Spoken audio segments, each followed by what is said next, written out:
Welcome to the Love on the Go podcast, brought to you by Carolina's Matchmaker. I'm Laurie, and for over 17 years, I've been helping singles find the relationship of their dreams all over the Carolinas. Along the journey, I've met so many amazing professionals and experts from various fields, and I'm excited to introduce them to you. What's my goal? I want to help you look at love and relationships in a new way and to grow in your understanding of how love works. Let's learn together how people have overcome personal obstacles and have found love, first and foremost with themselves. The ultimate goal is realizing that you are worthy and deserving of love. Let's get started. Well, I have to tell everyone that's listening here that Matt Haze, who I'm interviewing today, is such a great guy. He is the producer of the Love on the Go podcast, number one. Hello, Matt. Hi, Laurie. How are you? I'm good. He's like one of those Renaissance men. So yes, that's what I'm going to call you, right? Have you ever been called that before? I have not. And I'm going to make sure now that I am also the person that takes care of the physical element of the podcast. I'm going to take this video clip and then and grab it and utilize it and post it on all my socials. So I can say, Renaissance man. Laurie, I have that. Thank you so much for that quote. I appreciate it. End of podcast. That's all we need. We're good. That's it. We're good. We're done. So Matt owns a boutique creative media company that has helped everyone from Emmy award-winning hosts, entrepreneurs like me, brands, and just tons of different people. And he also is a media personality, and you have your own podcast called Meet a Stranger. But I think one of my favorite things about you and your background, Matt, is that you were a DJ. And didn't you used to DJ weddings and maybe bar and bat mitzvahs? I don't know. I did. Yeah. Okay. So I started as a DJ when I was about 16, when I was in high school, and worked at a roller rink, as you do. And then I was the big school dance DJ of the time, and eventually moved on to doing bar and bat mitzvahs and then weddings for a while, and retired from that about right before the pandemic. So 2019. So it's been a couple of years now. Were you the DJ that everyone wanted, and you needed to they had to get you on their list as soon as they got their date for their bar bat mitzvah? They're like, we got to get Matt Haze. Were you that guy? Yeah, it was a bit of that, but it was also the longer I started to do it, the more I also went, I don't think I want to do that anymore. Right. Though I'm good, thank you though. I'd be happy. We have a date. Yeah, we're getting married in 2027. I'm like, first off, no, that's not going to happen. Number two, that's great. I'm glad to hear that. I'm not going to be available then. I have to wash my hair or something. I'm sorry. And he's bald, by the way. And I'm bald, so yeah, I really have a lot of work to do. But you do have a full beard, so that's good. It's so funny because I'll tell my bald clients, I'm like, growing that beard. It's a great look, Yeah. And then sometimes I'll tell them to use a little talcum powder up here if it's a little too shiny. Mm-hmm. Oh, it was funny. I did it. I do every once in a while. I did a TV interview last year for a documentary for CNBC, and they came over, put makeup on. That's what you do in TV. Yeah. But the most amount of time that was spent was on my head and just trying to get the makeup right, but also moving the light because the glare wasn't coming off right with it in any way, shape, or form. And this was really the first time I had done a real proper interview since going full bald and just saying I'm done with all of that. And it was slightly weird to go through. I know it's just one of those things and it's TV, but to be told, we have to move the light. We have a glare off the top of your head. I know you're not joking about that. In my head, I think that's a dumb joke, but they're like, no, seriously, we have to move the light. That's great. I love it. Well, I've had fun producing my podcast with you, and thank you. It's just been a great experience. So a couple weeks ago, I said to you, why don't I interview you for the podcast? I don't know your backstory, your relationship backstory. And I thought it could be fun to talk to you because I see on Instagram and on Facebook that you're dating someone. Mm-hmm. And I thought why don't I just interview you about your love life and relationships and all that kind of stuff. So she said yes. And I thought this could just be a fun little video because here's a guy who's an extrovert, and he's fun and he's friendly, and most men like you are, snapped up pretty quickly because, while women are definitely looking for handsome and that physical attraction, frankly, if you're funny, it's that trumps all, is what I've observed in life. You know what I mean? So does that mean then my level of funny is higher than my handsomeness? Where is this stay on that? What are you trying to say here, Laurie? Well, it trumps hair. Your funniness makes you really great looking and very attractive to people, I would think. Oh, And well, I know thank you. you're dating someone lovely, but so let's take it back. Sure. High school, middle school. Yes. Did That you was get the my girls in middle school, or how'd that go? So actually not.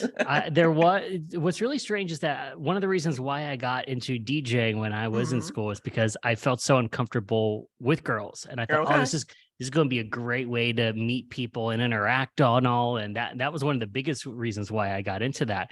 And even though there was that kind of persona when I was growing up that way, and I'm not looking back on it, I go, yeah, I probably could have, worked it or dated more in that sense. But I really didn't, because I was so, even though I was Mr. Confident on the microphone and putting that persona on, it wasn't necessarily who I was. And there was a lot Yep. of that struggle that I was going through. So Mhm. even what's also interesting is that even though I am a bit of an extrovert and I publicly put that out, I'm also very much an introvert though, too. A lot of people that are in entertainment are kind of a mix. Even though we're extroverts and we put ourselves out there, we Mhm. also need that quiet time. We need that complete opposite. There Mhm. was actually a couple of weeks ago, I was at this event here in San Juan with my girlfriend, and it was like there's a big street festival going on, and we were at the small little party little thing off to the side of the bar, and just interacting with those people in like a smaller crowd that way kind of brought that back up in my head of, I know, and there's so many people that work in entertainment that we could be really good in front of 10,000 people, but put us in Mhm. front of 10 and I clam up, I get very uncomfortable. And it's almost as Interesting. if my people pleasing element turns on even more at that point. So, Mm. but that, no, early on, definitely when I got into college, maybe a little bit more, but I struggled a lot very early on and for the longest time, just because I was kind of struggling with who I am and who I Mhm. am as a human being. Well, that's interesting. And, I'll often work with men who have a little bit of social anxiety about Mhm. meeting women. And was there a point where, how did you figure out the security piece in order to feel more comfortable with who you are Oh, in great front of people? question. Yeah, great question. The thing is that I kind of stumbled into my relationship. There wasn't like a moment where I'm like, great, I'm ready to go. I think it Mhm. was a long process and journey over, I mean, pretty much every element and every stage of my life. I could see myself getting a little bit more comfortable being, stepping away from a career that I wasn't fully comfortable in and going, great, this wasn't for me. I want to be back in entertainment. I was selling real estate. I was in radio for many years, stepped away, sold real estate for 2 minutes because, it's what you do. And then realized it just wasn't me. And I said, I'm going to go back into entertainment. And then I went Mhm. through that stage and then kind of shifted a little bit into what I was doing with my business and then how I was presenting myself with my own content. And every Mhm. little stage kind of changed. And in 2018, I after being back in Ohio for a little bit, my father was sick and passed away after I left New York City, where I lived for a Mhm. while. Um, I decided to just jump on a plane and go explore and learn and try to find something that I thought was outside of me. I was trying to find some answers. I was trying to find a community. I was trying to find people that could make me feel myself. But I had to go Mhm. on that journey to find that the thing I was looking for was actually inside of me. It was Yeah. deep inside of me. The answers we're always looking for are within us. We're not going to be able Mhm. to find it on the outside. And once you find it on the inside, then you start to see it on the outside after that. So I had to go through a lot of certain elements in throughout my life to kind of just get to that place where, I feel a little bit more comfortable within my own skin. And even today, I still have moments where I don't fully feel comfortable in my own skin, where I'm still a work, a work, I'd say a piece of work, but that sounds really bad. I, we, I think every human being is. We all have Mhm. moments, and no matter where we are in our journey, and even until that moment when our journey here is done, we're still going to have things we need to work through, things to figure out. We're always going to be evolving that way. Totally, 100%. And did you do any therapy, or did you read a lot of self-help books? Any of that meditation, any of that kind of stuff work for you? Yeah, so a couple different mixes of that, depending on what I was going through at the time. I had a Mhm. therapist for a bit, Mhm. and I switched to a different therapist. I've worked with a Mhm. life coach, and I also a lot of the podcasts and the clients in my business are in that space. So Mm. I've have been lucky that I've worked with some people, but also been one on one as a client, actually using their services, but also being just involved in this space, seeing and doing research and learning. And that definitely helped for sure. For each person, it's going to vary. For me, therapy had to really help dig into certain elements that were really deep and really personal. My coach was able to kind of help me take a look overall at my life and try to figure out how some pieces were working with each other and all. And then every once in a while, someone will still recommend a book. And I think it's still, even no matter where you are in your journey, it's a great, you can usually get a great aha moment that can help you grow from that. Have you been married? And how old are you? I'm 40. Okay. Have you been married? I have not been married. Okay. And did you have like any long-term relationships in your 20s and your 30s? Yeah, I did have a long-term relationship that lasted over a year in my 20s. And then I kind of got burnt from that. And then when I was going through my 30s, dated off and on, but nothing really serious. And I also was in flux. I was, switching back and forth between, where I'm originally from Cleveland, living in New York City, was in LA for a bit, traveling around. So I was always so detached from life as it is, of being detached from committing to just anything in life at that point. So the likelihood of me, committing to somebody was just not going to happen at that point. I was just kind of all over the place. But a lot of that was during that journey where I had to really take time to learn about myself and all that. And there was no way I was going to be able to I knew that I couldn't be in a relationship at that time, just because I knew I wasn't ready yet. I didn't really fully understand myself and what I was feeling yet. Remind me, how old were you when your dad passed away? I was 35 when my dad passed away. Okay. I have noticed that, and very anecdotally, I have not done a study on this, obviously, but when a parent passes away, when somebody is still single, it will take quite some time for them to regroup and then find a spouse or find a significant other. Interesting. Why do you think that is? What have you experienced? I don't know. I haven't done like the deep research into it, obviously, but I think that people just feel shaken to the core over it, and then it takes some time to regroup. I don't know why, but for sure, when people lose parents in their 20s, it's like I'll often see that it's like they're 40 by the time they're ready. Yeah, and I think for me, when I was at that moment, because my father was sick for a very long time. And after I left New York City, I went back to Ohio, which was only supposed to be temporary, but ended up being being there for a year and a half to help him as he was starting to get more sick.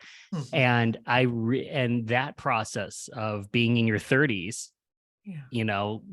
technically living back at home with mom and dad, helping out, that kind of messes you when you see other people. I didn't have a desire to want to go get married and have kids and live in the suburbs. It's never been me as it is, but it still can kind of mess with you a little bit, and also I realized that there was a lot of, after dad passed away and I was going through the grieving process, I was able then to look back at the way he lived life, the way he interacted with people. And I realized how much of that was within me. And I realized of a lot of the things that I wanted to work through and why I couldn't communicate, why I couldn't share, why I couldn't express.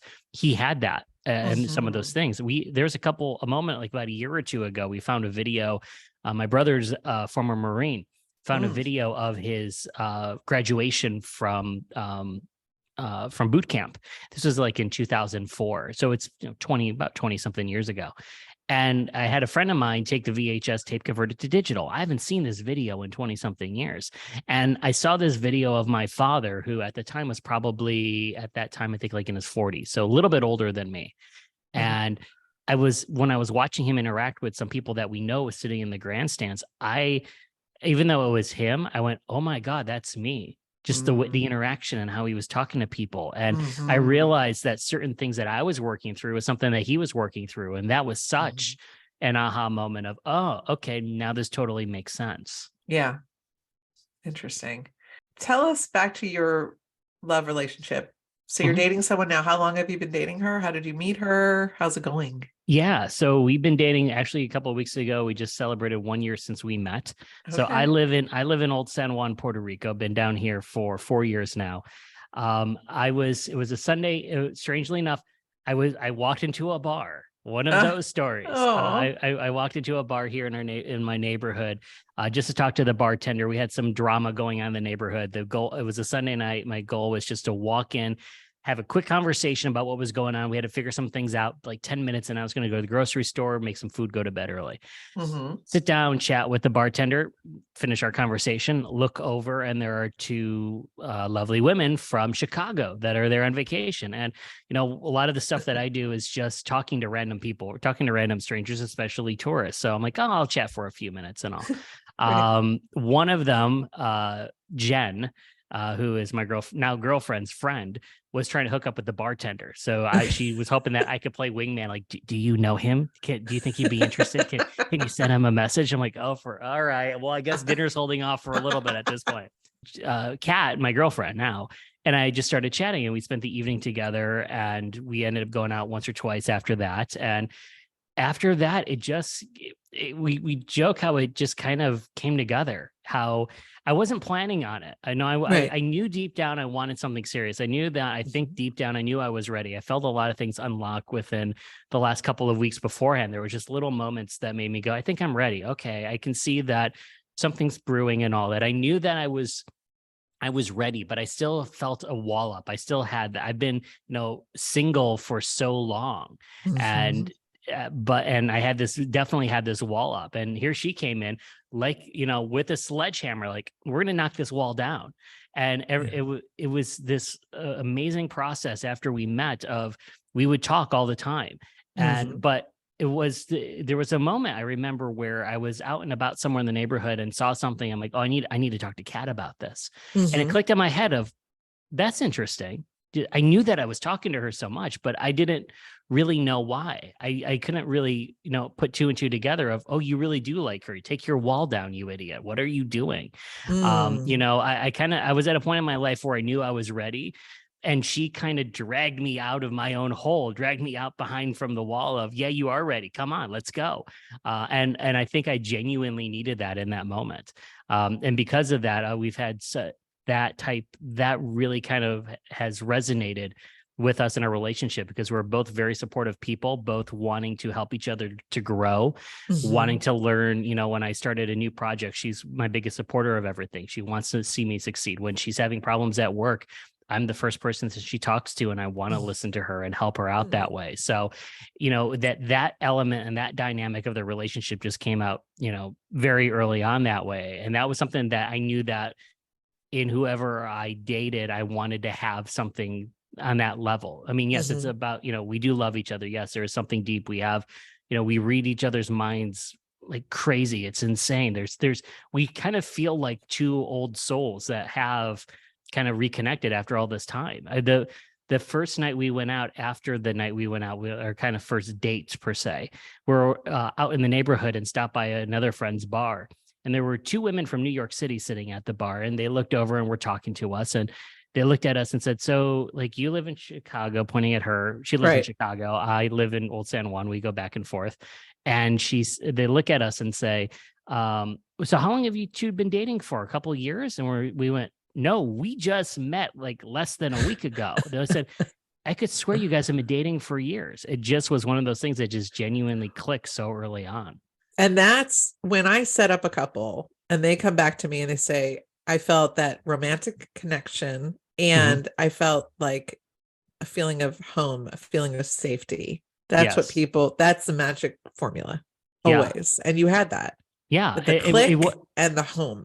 It was for sure. There was the click because our personalities instantly clicked. That home, I think, was more resonant to me personally in that moment. It was, okay, this is really interesting. It kind of feels as if we just picked off from wherever was left off from before.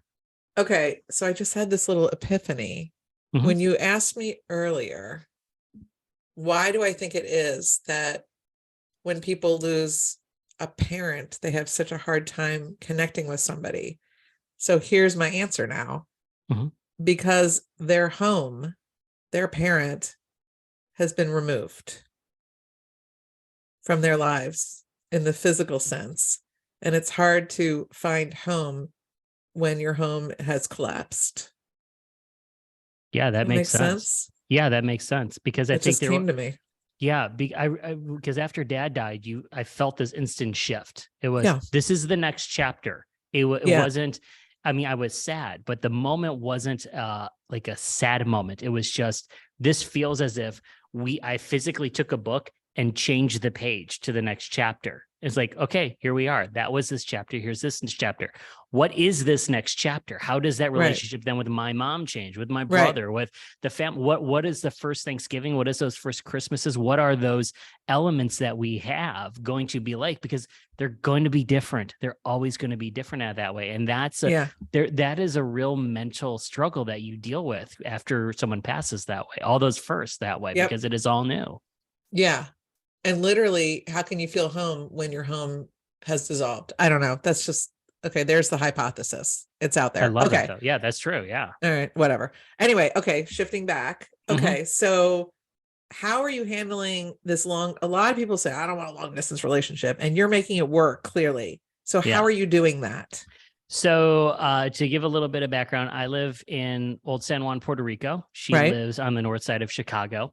Yep. I always kind of knew early on that I wanted kind of a unique relationship. I don't really have a desire to get married. I don't have a desire to have kids. I don't want to have that traditional family element. You know, I lived in New York. I traveled around for a while. I still travel a lot. She loves to travel a lot. We both love dogs. That's the one thing that we definitely, you know, she has 2 dogs. I do not, because I travel so much, but we're currently fostering a puppy right now this week here. So we're having a little moment with that, which is so much fun. Sweet. It's not easy. Definitely not. We have our moments, but we both know what we want and what we love. We love spending time with each other. We love traveling. We love connecting, but we still love having certain elements of our own life. You know, she has her place in Chicago. I have my place here. She's here for a couple of weeks. She's going to go back home to Chicago. I'm going to go back in about 2.5 weeks and fly up.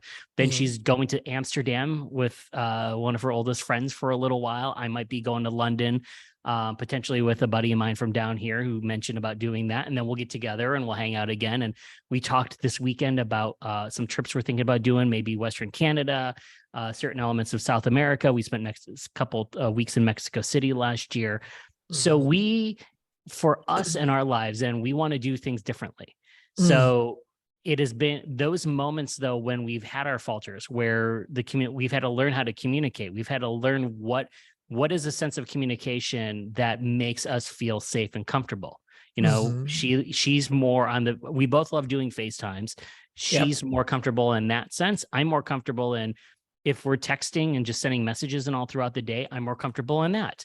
But we also know where that line is. So I know that sometimes if maybe we're not doing as, you know, we're not being as close on FaceTime as we were before, cool, for her to feel safe, I needed to step that up a little bit. So that's a lot that those certain dynamics of how we live has also taught us so much about not only about ourselves, but how we want to be treated, how we want to interact with each other, how we want to build a relationship that way. So we've learned so much about ourselves and each other just through this entire process, doing it differently. We love the certain elements of our life that fit us, that fit our uniqueness, that fit our personality. And that's what it really makes it work for us, because we've taken that time to do that. And that's made us stronger because of having to learn about each other and how we like things. Do you foresee one of you moving to the other person's location? That's an interesting question, because that's been kind of, she's for sure going to stay in Chicago for a long time. I have no doubt about that. She loves Chicago. I never was a big Chicago fan before dating her, because I lived in New York City. To me, Chicago was, I had to go there for convention and I stay in the loop, and oh, cool, it's a river down the city. Great. You know, Chicago just, I didn't really know much about it. But then last year I spent so much time there and fell in love with the city. And being from Cleveland and being from the Midwest, having certain elements of big city life, but Midwest life just beautifully merged together, and just seeing how beautiful that city is. She's not going to move down here. And I'm not sure how much longer I'm going to spend down here. We're kind of figuring that out. I have, you know, personal reasons and business reasons why I live down here, and I love my life down here. But we're talking about maybe potentially, you know, changing it up a little bit. Maybe I go up there. Maybe I've talked about maybe Mexico City as another potential place. I don't know if we will ever, I can't say ever, but we don't really have this vision to just move in together and have our own place and build a life like that. Both of us kind of like our separate spaces. We like having a little bit of that separation that way right now. And I think it makes us stronger because we have that ability to be able to do it.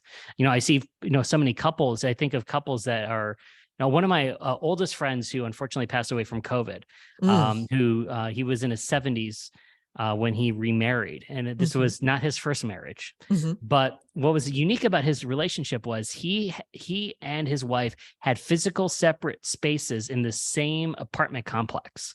Like they thought about moving in together, and they went, or maybe we'll build a house and he can have, like, she can have the she shed, or he can have the man cave, which is still in the same building. You sell the same physical energy in the same spot. Like, no, we want our own separate places. So they would live in the same apartment complex or condo complex, but had their own places. They were around each other all the time, but they still had that ability to go, I'm going to go sleep in my bed. You can sleep in your bed. Great. I'll meet you for coffee at 7 a.m. Great. And that made it such that partnership was so unique, because you could feel that really helped their energy. Because I hear about married couples or just couples in general that are living together. And if you get in a fight, you're still in the same house. You have to handle conflict. You can't just walk away. Right. You can't walk away, but you also, I think, need to have that ability to be able to have a little physical space for a minute to let yourself cool off, to think, to decompress, to figure stuff out that way. And, when you're in that space around each other all the time, you have to deal with it instantly. But I think sometimes you need to have a little bit more of a separation, because we're humans. We're just naturally are that way. But we like have each of our places allow us to kind of have our personality and our own little nest that we just love sharing. I love sharing my place with her. I love going and she makes me feel at home when I go see her in Chicago. Yeah. I mean, it feels like you're on like a constant honeymoon. Yeah. I guess what wouldn't work is if you decided you want to have children. Right. Which is something that is not on the cards for the two of us. So that's just not something we're interested in. So for that, I could see, if you're having kids, that might throw a wrench in and all that. And I don't think that would be fair to the kids in any way, shape, or form. But no. But even though I see families with, the kids, and I feel like some of the parents that I see, especially living here in Old San Juan and seeing so many tourists come by, and I see these families and I see these parents, you see the stressed out parents. I kind of feel like they just need their own vacation or their own space as it is, because they're around everybody. They get, like, after the it doesn't work that way. Done, the husband and wife need their own vacation away from each other, and the kids after that, they need that physical space. Yeah, the kids need a vacation from the parents. Yeah, really. We never think about that, do we? For those poor kids stuck with those parents. So are you thinking about marriage? That's, it's interesting. I will say this on the podcast. All right. Our mutual friend and my fellow client, matchmaker Maria. Yes. We spoke earlier in January, the day that Kat flew down here. Actually, we had a catch-up call, and I'm like, Kat's flying down. She's going to be here in a little bit. Oh, cool. How's that going? I'm like, great. It's like, we met 1 year ago tonight. We're going to our favorite place to get fish tacos and all. And you and I both know Maria. Instantly went straight for it. So you proposing to her tonight? Instantly went for it. And it threw me off. And I just got silent. And I went, first off, no. Right. But that was at that moment when it really clicked to me. I'm like, this is the first time in my life I've actually had someone in my life that I would do that with. And I told her that. She's like, oh, I'm glad to hear that. She's like, well, you can do it at some point. Like, and she knows that we're not going to have kids, and we're both older. She's 33, I'm 40. So, if we wanted kids, you got to move quick on that. That's not like us, whatever. But then she was offered to say, well, I'll get you in touch with some people that know jewelry and all that. I'll get you all hooked up and all that. Like, thanks, Maria. I appreciate that. But I actually, a couple days after that, we were at dinner, and I said to her, she's married. She was married before. She's divorced. Okay. Yeah, she's divorced. She was dating a guy from pretty much through college until she got divorced. So she had that. She dated people off and on before all that. But I said, would you want to get remarried? And it was funny because she looked at me and said, I was just thinking that same question. It was just like this weird aha moment. Like we both had it in our head. Yeah. And she said, I don't know if I can see the value in the actual legal connection and the institution that you go through with that. Right. But we've talked about is there another way that we would be able to commit in our own unique way that fits us and our personalities and how we live our lives? I get it. There's tax benefits from getting married. You know, the government loves make life easy for everybody to get married. They want everybody to get married, but we both have kind of just unique opinions of what marriage might look like and why somebody would do it. So it was refreshing to kind of have that conversation with someone where we want to commit, but maybe not necessarily in that way. But what would work for us that would make both of us very happy in that sense? And that's, you know, that's something that's been ringing in both of our heads for sure since that conversation a few weeks ago. Well, that's exciting. I look forward to hearing more. Well, thank you. I know it's not the traditional norm and difference or the way it's done, but the thing is, my entire life has always been doing it differently. I don't think we have to do it the same exact way and get rushed into a certain way, you know, into a certain institution or a certain way of living. It's what fits best for each person and just going with that. And if you're happy with that, then God bless you, you know? Yeah. And then, you know, there could be a time in the future where you decide, you know, I think we're ready to get married, or, you know, you draw up some legal documents and say, you know, my estate will go to you, you know, whatever it might be, or whatever, you know, whatever it might be. Yeah. I think that's oftentimes, you know, why people do get married is security, financial security. Oh yeah. And also, I mean, like the health benefits, all of it. Or if you're living in Europe and other parts of the world where, you know, healthcare is not, attached to your job, it's you're doing it for completely different. I have friends of mine that are European that have been dating for years and not married. And they're some of the happiest couples I've ever met. They're like, we don't need to do that. We're together. We know that we're going to be together forever. Great. You know, and anything else that you think is important for us to know about your relationship that would be intriguing? One thing that we kind of talked about a lot actually this weekend, we took a little beach vacation to the other side of the island. And one thing we talked about was the fact that we both have made certain efforts to do work on ourselves. And it shows not only in just how we've been attracted to each other, but also when we do have fights, when we do have a disagreement, when we're trying to work through something, we both know that it might be coming from a trauma. It might be coming from something that happened in the past. It might be because of a miscommunication. It isn't necessarily about that moment, what is going on. And to be able, and I know I personally have learned from that to just take a step back and to understand, to come at it from a moment of curiosity instead of I need to be right, or I need to do this, or I need to do that. But everybody's gone through life differently, and the way they react isn't necessarily a direct correlation of, you know, that you as a person. It might be something else that's going on that way. And we've definitely done a lot of work so that when we do have moments, and even if it's just moments, it doesn't have to be, you know, an argument or something like that. It can be a nice, sweet moment. It could be an element in a conversation about something that comes up, and it's an understanding that there's usually another reason or something else is going on that way. And we both, you know, take the time to listen, to work through that. And I think that's something that we just become the most proud. One of the most proud things of our relationship is taking the time to be able to do that and work through that. And I think, you know, that it's a mix of us working together, but also us understanding that when we are our best versions of ourselves, we're able to show up the best for the two of us together at that point. We both understand still to this day that we're both always a work in progress. And it's important to continue to do the work on yourself. And when you do that, it makes the relationship even better, because then you can come at anything that happens from your best self.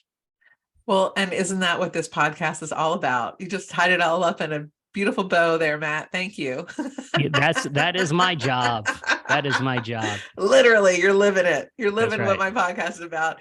It has been so great having you on the show. Thank you. And I will have you back for sure. We want to hear how things progress. I will do that. Thank you for having me. And it's been fun over the last nearly a year, or at this point now, very soon, that watching you grow and watching the way you interview and the way you are opening up and connecting with people. And, you know, we you know, you and I've talked about it. We've seen when, you know, you have random people stop you in the street and say, hey, I listened to the podcast, or the messages you get and all. So very proud of you. Happy to see you continue to grow in this. And I feel very honored that you asked me to be on. So thank you so much. You're so welcome. And like I ask all of my guests, is there a certain charity that you are affiliated with, or if somebody wants to make any kind of donation? Yeah, absolutely. So there's actually, I will mention a charity you just met over the weekend. Amigos de los Animales, Puerto Rico, Friends of the Animals, Puerto Rico. My Spanish is really bad, as you can tell. It's a great charity that stray dogs, stray animals are a major issue in Puerto Rico. That group does such an amazing job of helping stray dogs and cats that are found on the streets of Puerto Rico to and try to find them a home. She has an amazing connection with so many different shelters and adoption centers stateside, and so many pets then get taken here from the island and taken to the States so they can get an amazing forever home. Kat and I right now, we stopped by after our weekend away at the shelter to pick up a puppy that Kat is going to be flying back to Chicago with on Saturday for a forever home. And they do such an amazing job. And then it's such a major issue here. So any donation, I'm sure they would absolutely love. I know they're trying to do what they can with what they have. And I have a feeling that the link to that charity will be in the show notes. So you can make a donation if you are a dog lover. Suspect so. Sure. Thank you, Matt, so much. And I will speak to you soon. Thanks, Laurie. Thanks for listening to Love on the Go. I hope you join us on our next episode. You can make sure to know when it is by following us wherever you listen to podcasts. Also, if you enjoyed it, it'd be great if you left us a review. I'd appreciate it. In the meantime, to learn more about me and how my team can help you, visit carolinasmatchmaker.com. Until next time.